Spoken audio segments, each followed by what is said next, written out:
the shepherd, chosen by God, long before David became the giant slayer, before he wore a crown, before songs were sung about his victories.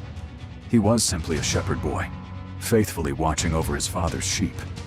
But while the world saw an ordinary young man, God saw the future king of Israel.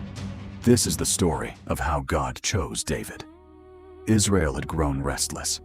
They looked at the powerful nations around them and wanted to be like them. Instead of trusting the Lord to rule over them, they demanded a human king. The prophet Samuel was deeply saddened by their request, but the Lord told him, "Listen to the people. They have not rejected you. They have rejected me as their king."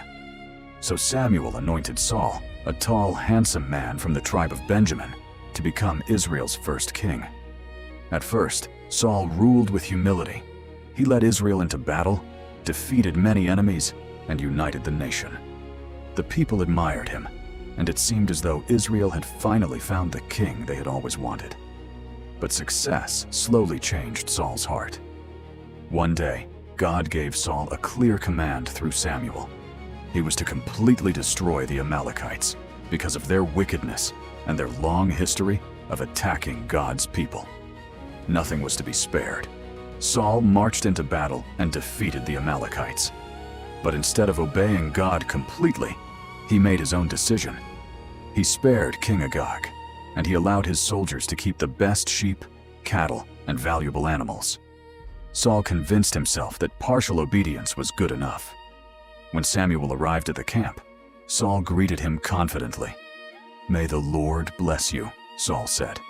"I have carried out the Lord's command."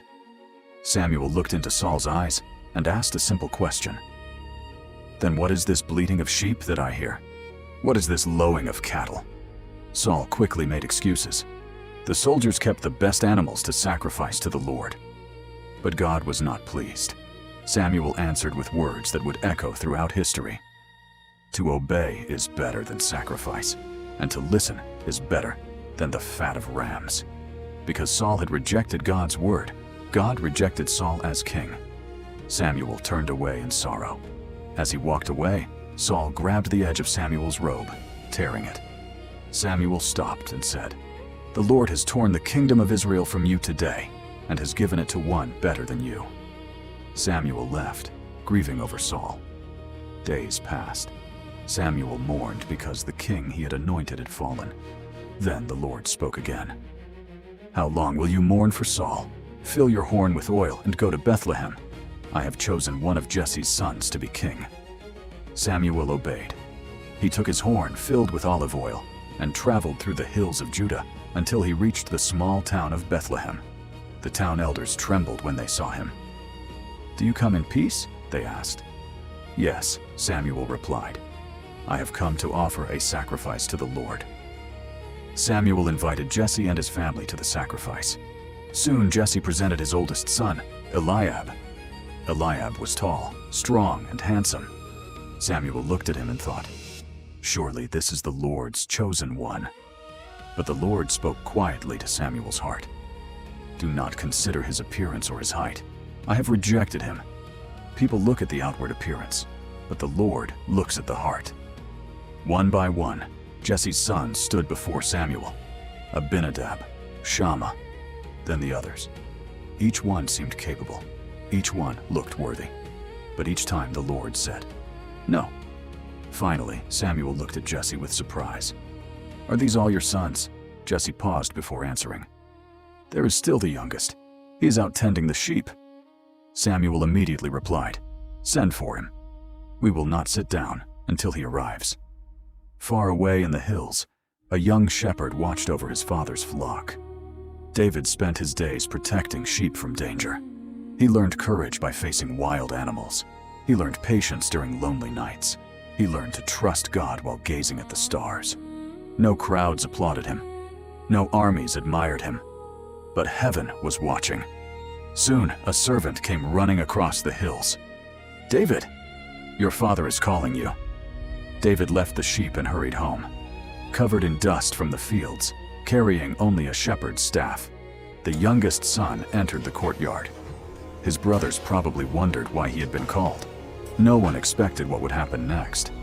The Lord spoke to Samuel. "Rise and anoint him. This is the one." Without hesitation, Samuel lifted the horn of oil. In front of Jesse and his sons, he poured the oil over David's head. At that very moment, the Spirit of the Lord came powerfully upon David. No crown rested on his head. No throne stood before him. No army saluted him. Yet in heaven's eyes, Israel's future king had been chosen. David returned to the fields. He did not demand the throne. He did not tell everyone he had been anointed. He simply continued serving faithfully where God had placed him. Meanwhile, something tragic was happening inside the palace. The Spirit of the Lord departed from Saul, and fear filled his heart. His servants searched for someone who could play music to calm the troubled king. One servant spoke up. "I know a young man from Bethlehem. He plays the harp beautifully. He's brave, wise, and the Lord is with him." That young man was David. Soon, the shepherd entered the royal palace. As David played his harp, Saul found peace. Neither of them realized that one day they would stand on opposite sides of Israel's greatest struggle.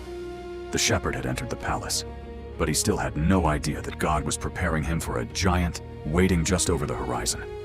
In the next episode, a terrifying warrior named Goliath will challenge the armies of Israel, and a young shepherd will step forward in faith when no one else dares.